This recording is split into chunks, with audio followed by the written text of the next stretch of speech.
Welcome everyone to the Starter webinar, and this is an initiative that actually Matthew Young and Jana Kuti have pulled together for the CRC, and it's a pretty exciting program. Basically, we are looking at about an hour, about 45-minute presentation and then 15 minutes of Q&A. But a little bit of housekeeping first, so we're all on the same page. Being in a webinar, your sound is already muted, so you don't have to worry about that too much. Your video's off. We will be submitting Q&A using the Q&A function in the chat. So if you have questions, log them into the Q&A, and when we get to the Q&A session, we'll start scrolling through those and answering those questions. This meeting is being recorded, so that, and at some stage, I assume, Jana, we will upload it onto our website so people can download it as required. If you have any technical issues, please let us know in the chat. Oh, you can't hear us. Oh. Okay. Kevin Price, I know you're on. Can you hear me?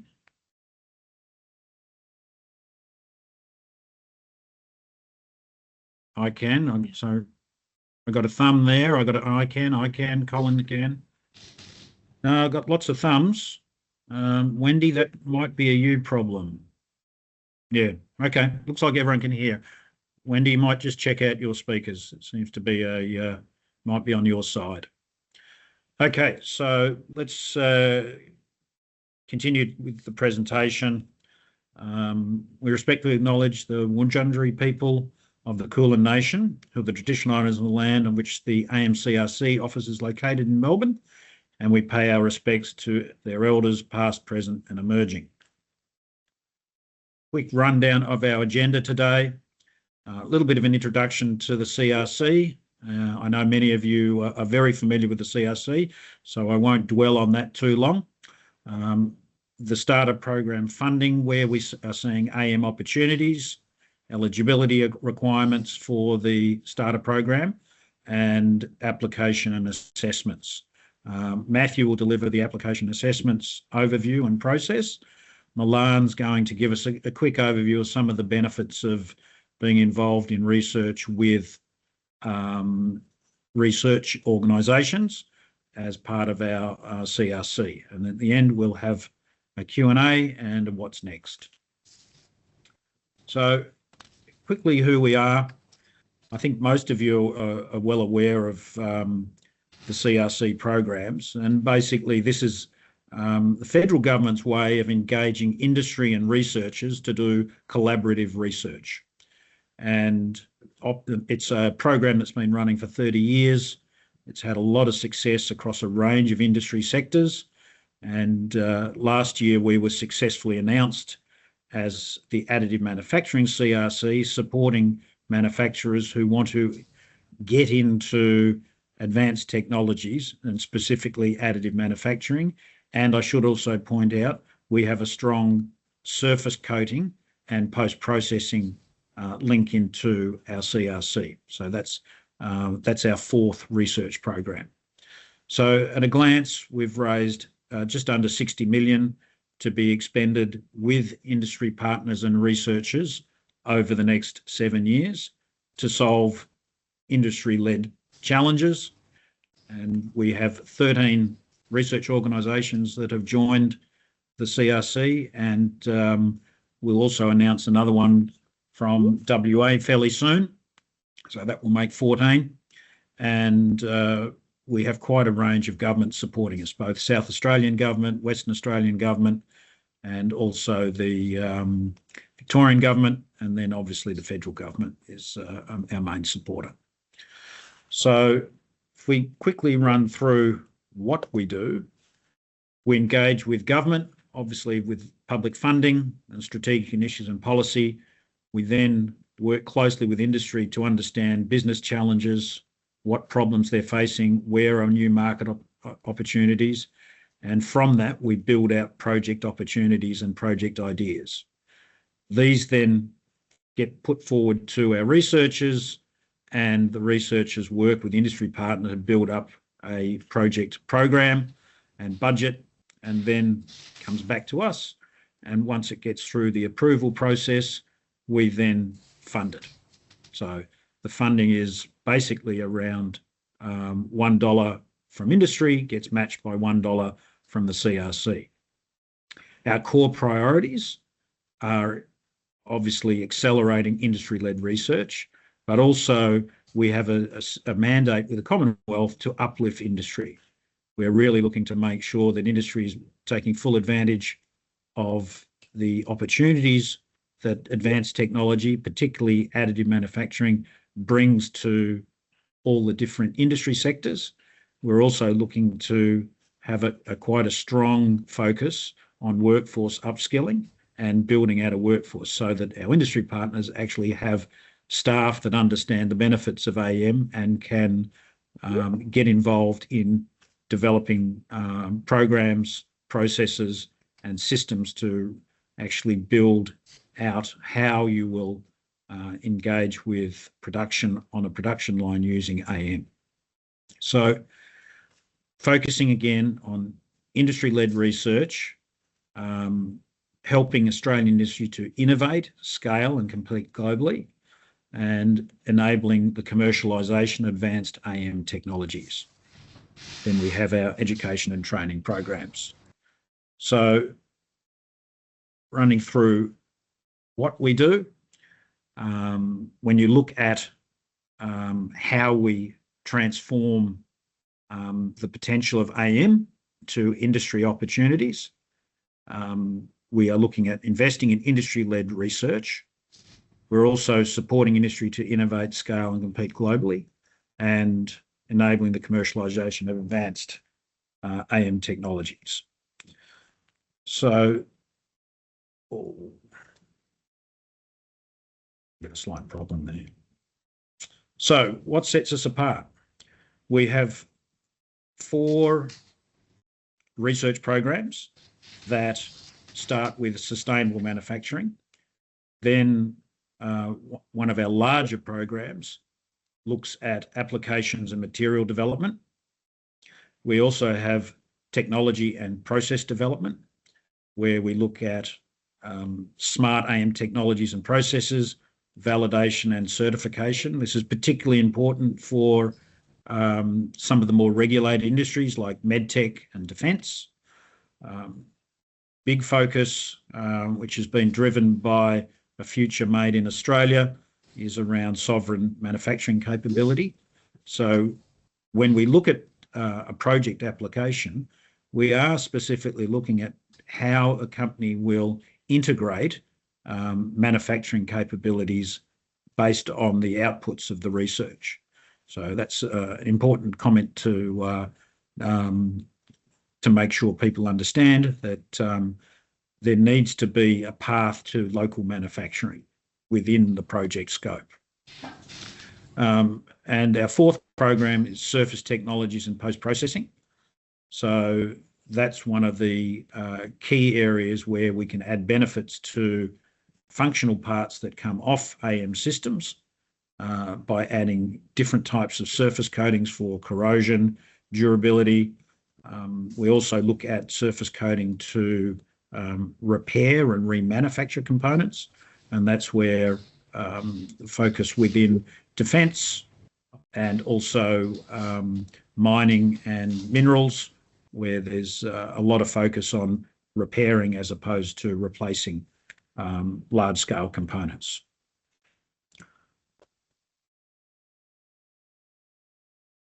Our 5th program is our education and training, and we're looking to establish an integrated education and training ecosystem that will allow young graduates to come through and do focused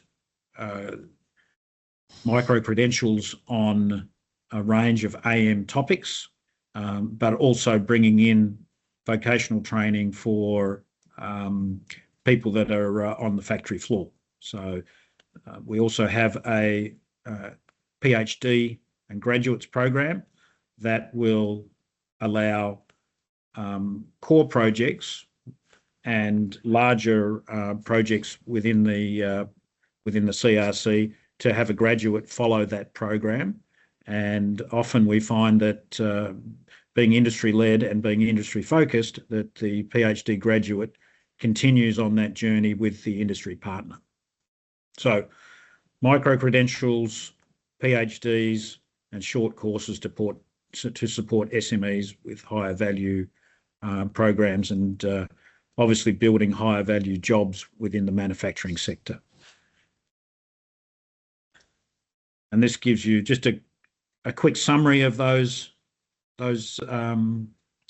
programs, where we have the four core research programs, 1 to 4, and then the education and training. So we're looking to shift the research from the lab and prototypes into production.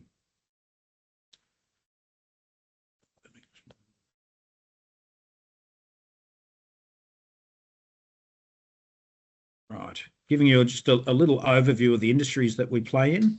When we look at the National Reconstruction Fund priority areas, you'll see that we do cover off all of those areas. Medical science, defence capability, renewables, transport, critical minerals, they're the ones where we currently have projects. And recently, industry, manufacturing and critical supply chains was added as an 8th priority area under the National Reconstruction Fund.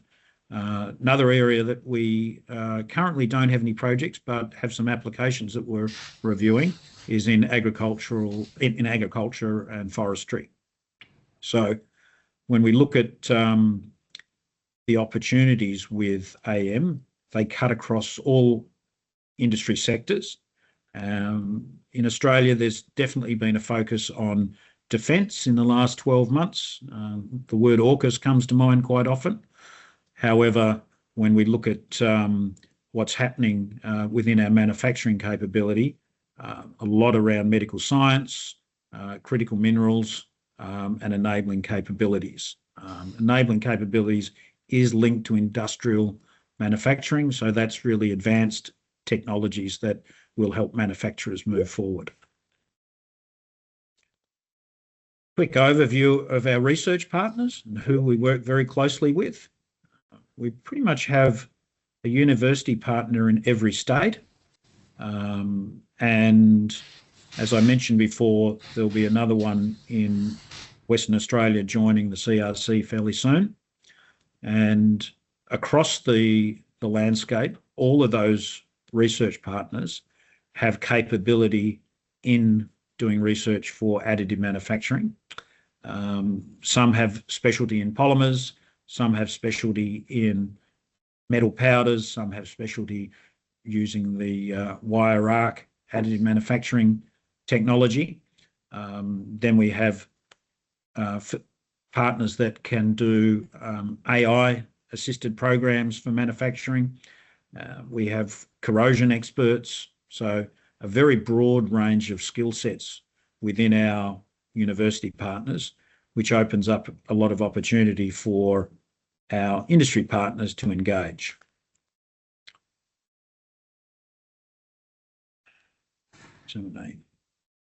Okay, so an overview of the starter program funding and why we have set up this program. If we look at the landscape for manufacturing businesses in Australia, about 95% of them are classified as SMEs, so under 20 employees. So really what we're looking to do with the starter program is make sure that SMEs can begin a journey of research with our research partners. Often, when you look at the size of our core research projects, which start at $250,000 commitment from an industry partner, that is too much of a hurdle for SMEs to start an initial engagement with a university partner or research partner. So when we look at the landscape, that's why the starter program has been developed, so that SMEs can dip their toe in the water, so to speak, with research partners for as little as a $20,000 commitment. Now, that'll be a short project. It might be a simple prototype program to produce some prototypes of a new product they're developing. It might be a review of materials that could be available for longer term production of a component.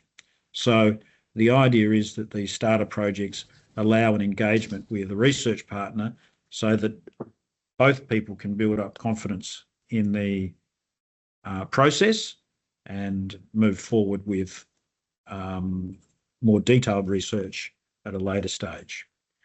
So just to give you some examples of programs that have been done over the years with the AMCRC, which relate to some of the project work we're looking to do and have a very similar flavour to the engagement with research partners. We look at Conflux and Deakin working to develop heat exchangers using titanium, using stainless steel, using copper, and then optimising the particular designs of the heat exchangers to get greater efficiency, reduce the size of the heat exchangers, and also produce lighter weight heat exchangers. Singular Health and CSIRO had a medtech project for an ostomy seal. Again, short project, probably under about $100,000, went for 12 months and delivered to Singular a new product that they were able to bring to market. Most of you would know Anchor is a large machine tool manufacturer, particularly in the machining of cutting tools. They had a program with CSIRO to 3D print cutting tools in high wear materials.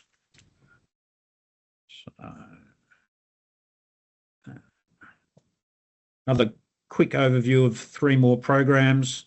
InfraBuild used cold spray to build up a deposition of titanium on some components that were in a highly corrosive environment, and then they were placed underground, and the idea was that the titanium would provide a greater corrosion barrier than galvanizing. Again, a successful program with CSIRO. AML3D, who are probably one of the world's most recognised manufacturers of 3D printers using the WAM process, wire arc additive manufacturing. They've recently won some significant contracts with US Navy. They had a program with Deakin looking at a new type of aluminium wire for their process. And Allegra, Swinburne and RMIT worked on a program to put a coating on orthopedic implants. So again, another successful short sprint program, and allowed Allegra to bring to market a new technology. So I'm going to move over to Milan now, and he's just going to give a little bit of background about engagement and the benefits thereof as a researcher. Milan? Thanks very much, Simon, and good afternoon, everybody. I also want to sort of thank Simon and the team for giving me an opportunity to say a few words about this new program. I guess for those of you who don't know me, my name is Milan Brandt. I'm professor of advanced manufacturing at RMIT. I also lead our additive manufacturing activities and the facility, our advanced manufacturing precinct at RMIT. That's a teaching and research facility focusing very much on sort of additive manufacturing. And we have a full complement of metal and polymer printers. So from my perspective, I mean, I'm a passionate supporter of Australian manufacturing. I think we need to do more to be sort of self-reliant, and manufacturing adds values. For every dollar that we spend in manufacturing, probably generates another $3 in the system, as opposed to some of the other activities. So, and I've also been involved in CRCs for many, many years, and I now lead Program 2, one of the program leaders for the AMCRC. So to me, a program like this, it's an ideal opportunity for companies to really get in at low level. I mean, the risks are very, very low, as Simon pointed out. The investment from companies, minimum investment is $20,000, which is matched by the CRC, and going up to $75,000 to be matched by the CRC. So if the company is really interested in exploring something that they see a possibility that could be converted into a product or a process using additive technology, the startup program is really an ideal vehicle for that sort of company to get in, and then maybe convert it into a larger project, or do something else with that component. The risks are very low to the company, and it's a shared risk with the CRC, but the benefits are enormous as I sort of certainly see them.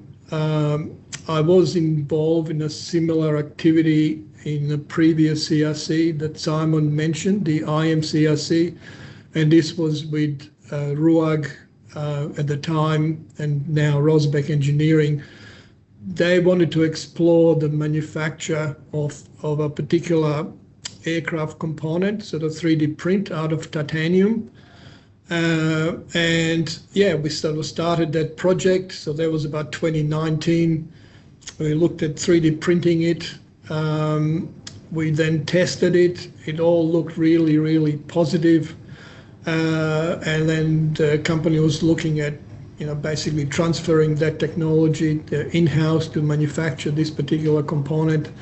Unfortunately, COVID hit us, and so that project was put on hold. But we are now again working with Swinburne and Rosbeck Engineering, and we're looking at manufacturing some of those components again in the new project. So, as I said, from that perspective, I really would encourage companies to explore the starter program. The benefits are many, as opposed to the sort of the larger projects where the investment is significant. So maybe on that note, Simon, I can pass it over to you. I'm happy to answer any questions. Thank you. Right, so let's have a look at what the starter project funding is all about.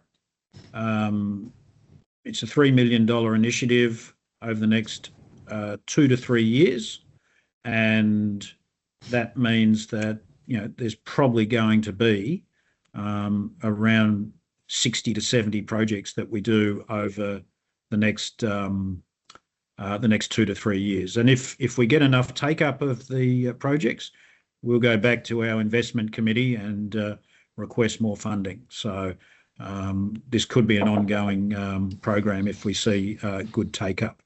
So we're looking to create opportunities for SMEs where they can explore the use of additive, whether it be prototyping, whether it be a material selection, whether it be looking at digital twins, looking at some market analysis with prototypes and putting them into the marketplace.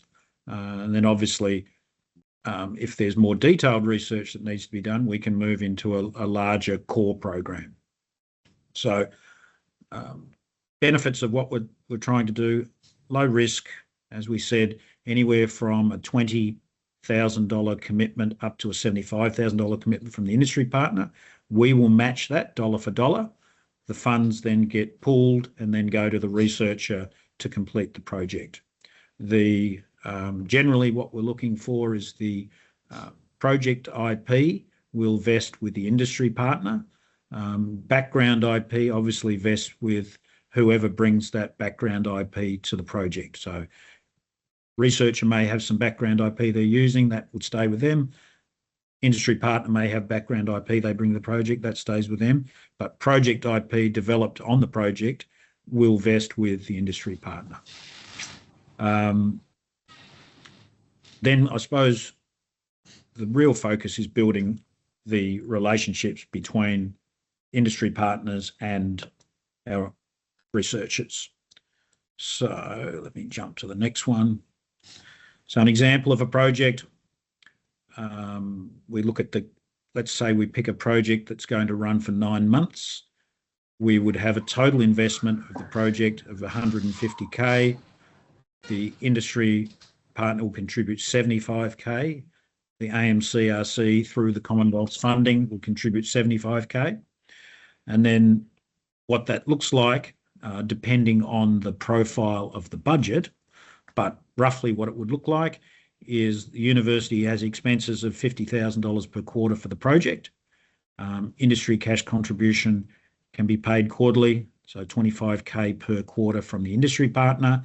Can be done monthly if cash flow is assisted by doing it monthly. So it'd be 8,000 plus a month. And then each quarter, the AMCRC matches that industry cash, and that then gets put to the research partner. So that's a quick snapshot of what the project modelling would look like based on a project budgeted around 150K. Now, that's the maximum that we want to put into these starter programs. We go down to 20K commitment from the industry partner plus 20 from us for a 40K project. So you can sort of see where the project funding is going. A small project might last 3 months. A larger project might last 9 to 12 months. Then we move into the core projects, which obviously have a greater funding life cycle and greater funding amount. So I'm going to hand over to Matthew Young, who is our COO, and he will give you an overview of the project guidelines. Hi everyone. Just a little recap on what Simon provided there. So as part of our guidelines, we've allowed this to be offered twice to any industry partner. They can have 2 bites at the cherry, provided they don't exceed a cap in funding of the 150,000, total $150,000.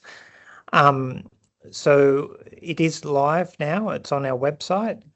If you go into funding and click through to start a program, you'll find there is the project plan, which needs to be filled out, and guidelines that accompany that to instruct you how to fill it out. So it's got some of the information that Simon's already talked about as to funding levels and other areas. It also gives guidance on in-kind contributions and how to look at that, what's eligible and what's not eligible within the funding. If you're familiar, some people may be familiar with our core projects. It is very similar, except it is cut down in information required.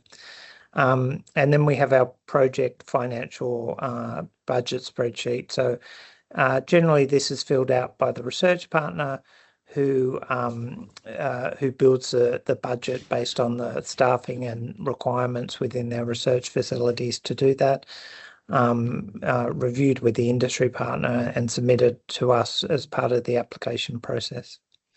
If you jump into the next slide. So the application as follows a very similar format to our core funding, and that's driven mostly because we have certain requirements with the Commonwealth. We have to show that we are, and as well to our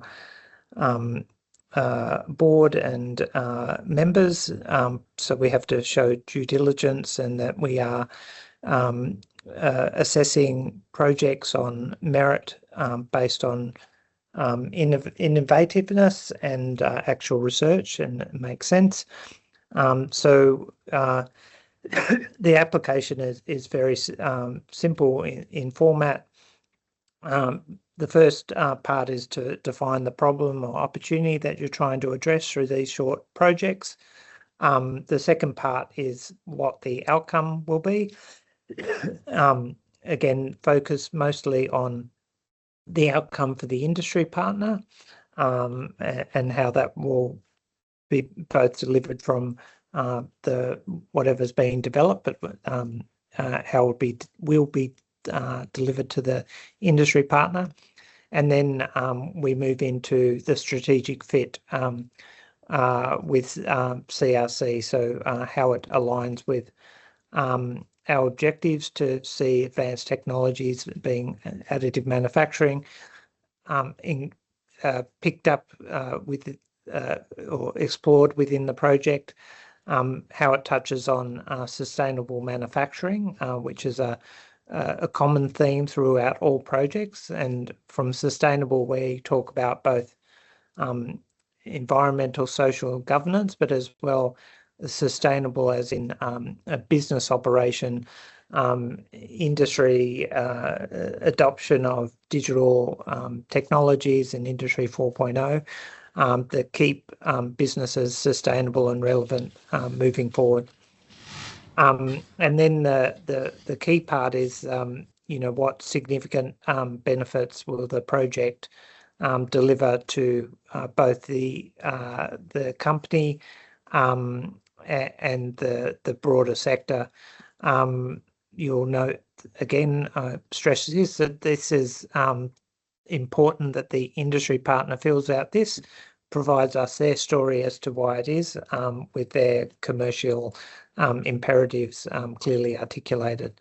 I understand that researchers often will fill out these sections and that, but it needs to relate to an industry narrative, and generally the best person to do that is the people within the company.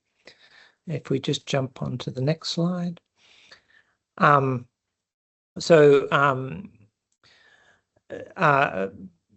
big part of the application is how you plan to, in the future, adopt the technology or commercialize in the long term. So just like our larger projects, we're not looking to fund a product that's completely developed or that goes out in place. We're looking to fund projects that are working in the space of proof of concept. So there's some thought that that you can do it this way up to a prototype level, and then the expectation is there will need to be further investment by the industry partner to bring that up into a production ready or state.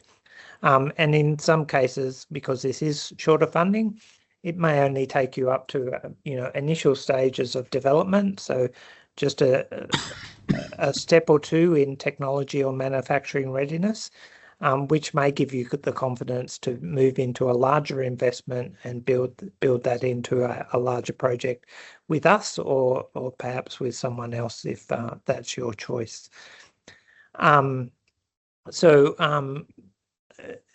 It's clear that from these aspects, the application needs to have a clear strategy as to how it's going to be adopted, that time frame for adoption, and as we noted, how the intellectual property will be leveraged. And just noting again, we're trying to keep the application and the contracting as very simple.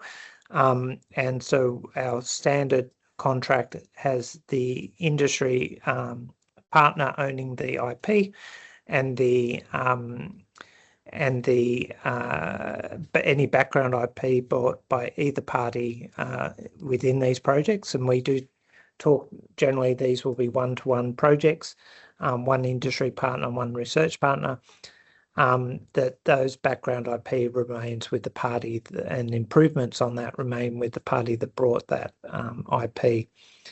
Having said that, we do understand there may be cases where that needs to be adjusted, and we'll take that into consideration if requested. So how to apply? So as I said, it's online. We're live now. So you can fill out the application if you have questions or want to talk to us before that. So we will have people at the bottom of this presentation who you can reach out to, or you can go through our info@amcrc.com to request someone to reach out to you. So the application needs to be submitted complete and compliant, and we'll do all those checks. And there's some supporting documentation that we ask that show that the companies have the financial ability to support the investment they're planned to make. Our promise, this doesn't have funding rounds. It's just going to be constantly open. We will assess projects as they come in, and we're working to a 21-day turnaround commitment. It may not initially work to that time frame, but as we get our systems in place, that will be the time frame we work for to notify applicants if successful. If you want to jump into the next slide, I think, yeah. So this is just a little highlighting our assessment process. So generally, after industry and the university submit the application, we do a compliance check. If it's not compliant, we'll shoot it back to you pretty quickly and ask you to update sections or finances. If it is, we then have a internal scoring system to make sure it meets our criteria. And so we will do that internally, and then we will reach a consensus to fund. If it's no, we'll note whether it's unsuitable to resubmit. Otherwise, we would encourage you to resubmit with detailed feedback on that application if it's going to fit with us. And when they're approved, we'll have the final buy-off within our approvals, which will nominally be Simon at these funding levels, and then we'll move into an offer letter and contracting once you accept that offer to funding. So just jump into the next slide. So just recapping again what we're looking for in these projects. So we are aiming for short-term, quick turnaround projects that deliver to an industry expected timeline. So ideally 3 months, or 3 months at the lower end, 12 months maximum is our aim. And that ensures continuity of employment of researchers over the term of the project. We're not putting people small percentages of their time, so they get to work on it close to full time. Obviously, we need a manufacturing industry partner, and we need a research partner that they want to work with. If you are a manufacturer and you don't have a research partner, but you know what areas you want to work in, again, reach out to us and we can link you up with key people in any of our partner universities. We can only work with our partner universities that were listed on that earlier page. But there's a choice almost in every state. Unfortunately, no one in Tasmania. As we said, $20,000 plus investment from the industry partner. We're up to $75,000. That's matched by by the CRC, and that money goes wholly into the university partner to do the research work. That will cover both staff and operational expenses, and staff is paid at a actual cost plus 30% on costs.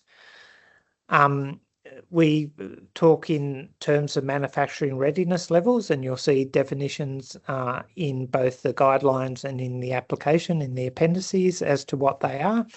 And we ask that the applicant tries to fit and describe milestones that fit with those manufacturing readiness levels through the scope of the project. We always ask for alignment to Research Program 1, which is Sustainable Manufacturing, and we have high-level headings in the appendices that you can choose from and put a few words as to why you think it fits within those areas. So that's both aligns with Research Program 1 and contributes to sustainable manufacturing. As I noted before, we're looking for in-kind contributions, but from both partners, generally those that are employed anyway that assist the people doing the research, the professorial staff in the universities come as in-kind to assist in running the project and mentoring people through that. And then from an industry perspective, any time or effort that your staff puts into it or material supplied from your side will count to that in-kind contributions. As I noted, these will nominally be one-to-one collaboration, university partner, one industry partner. In our core projects, we are looking for larger collaboration ecosystem development, but that may come out of these projects once they've delivered and if there's further work to be developed. So I think, is that it from me? Yep, I think that covers it off, Matthew. I might just thanks for that overview, and Milan, thanks for your contribution as well. I just might wrap up and say this is a pretty exciting program, specifically designed at bringing companies into the research community and allowing them to start their journey. The research partners that we bring to the table within the CRC are some of the best in the world, recognised internationally with their work, and the research that they can deliver is definitely cutting edge. And we benchmark that against both the US, Japan, and Europe, and certainly our publications, our patents show that Australian researchers punch well above their weight in this space, particularly the AM space. So we've got some great success stories of partnerships. We've got companies like Boeing and RUAG in the aerospace area doing long-term research that has led to significant product developments. The Port Melbourne facility down at Boeing is primarily there because a hell of a lot of investment went into R&D, and they developed a new composite technology that has made a huge difference to the products that facility produces and then ships back to the US. RUAG are repairing a range, sorry, not RUAG, Rosebank are repairing a range of aerospace components that get sent around the world. So we have some great examples in the aerospace industry. In the startup world, Titomic and CSIRO were a very close partnership in developing cold spray in the AM space, and that's obviously, started a new business that listed and then continues to employ globally and bring product to market.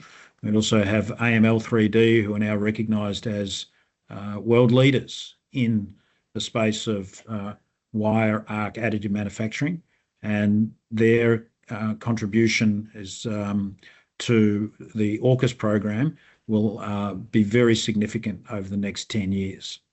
So some great success stories where you have researchers working hand in hand with industry, developing new products, new materials, new technologies, and then allowing those industry partners to take a new product and a new service to a global market.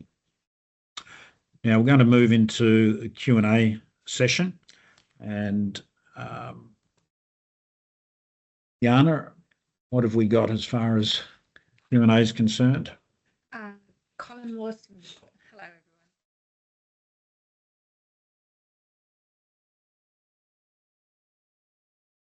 All questions.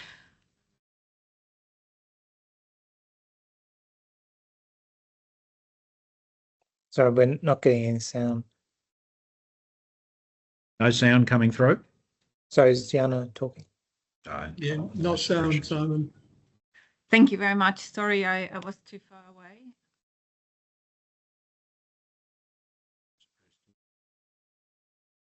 Let me handle that. Sorry, looks like it's noise suppressing me as well. Can you guys hear me now? Matthew, thumbs up? Yeah, we can hear you. Okay, Simon. all right. So it looks like Colin's answered a lot of the questions. Thank you, Colin. Any more questions to roll through on the chat?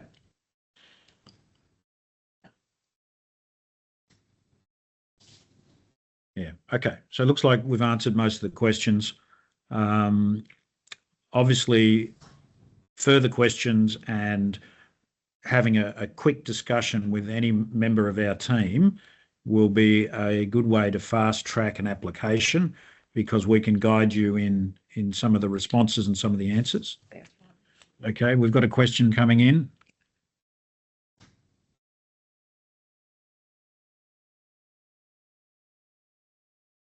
It's a good question. So to clarify, who spends the money? So the money will be spent by the researchers. So industry money comes into the CRC, we match it, and then once the researchers have hit the milestones, then those funds then get paid to the researchers. We don't allow CapEx to be spent on unless it is a small investment. I'm saying under $10,000 for some tools. However, we do allow for materials to be spent on, but the main focus is materials, operational costs, and staff time. Okay, looks like we've answered that one. No particular other questions coming through. I'll just recap that the fastest way to get an application through is to pick up the phone, have a chat to the team, and we can do two things. One, we can point you in the right direction to find a research partner to engage with, and two, we can sound out your application and make sure it's headed in the right direction. And if it's not applicable, we can tell you on the spot, and you're not going to waste any time putting through an application. So there are a few requirements for the applications as far as what we're looking for. However, industry-wise, we're very broad. We cover off anyone involved in product development and product manufacturing. It needs to have some form of additive manufacturing or 3D printing flavour about it, and we'll support it. Okay, folks, well, looks like we're a little bit ahead of time. I know everyone appreciates it when they gain a little bit of time in their calendar. So hopefully you've got some good weather to enjoy for the rest of the afternoon. I don't think we have in Melbourne, but that's the joys of living down south. So thanks a lot for everyone's time, and any questions, please feel free to reach out with a phone call or an email. Thank you.